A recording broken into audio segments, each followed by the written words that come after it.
My name's Neil. I work on our research payloads here, looking at research in microgravity. Space Forge has been pioneering the manufacture of semiconductor materials in low Earth orbit. And mainly that means that we have miniaturized processes that are usually very big, very power intensive in terrestrial applications, and shrunk them down and made them much more efficient for a space application. The materials made in low Earth orbit can be made to a much higher quality with lower defectivity than those that are made on Earth. And what that really translates into is that you get something that is significantly more efficient or can handle higher voltages. So any industries that handle sort of high power electronics, so we're thinking like electric vehicles, telecommunications, can benefit from these materials and see either an increase in power or a very big increase in efficiency.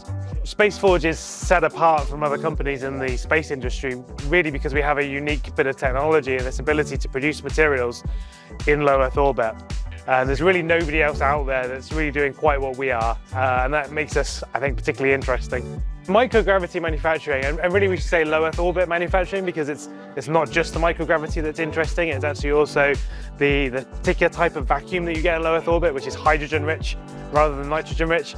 What you're really doing is getting an environment where you have nothing, right? And nothing is probably the most valuable commodity on Earth. We spend a lot of money making very pure vacuums to get nothing on Earth. But in space, not only do we have that already, just free, we also have that benefit of no gravity either.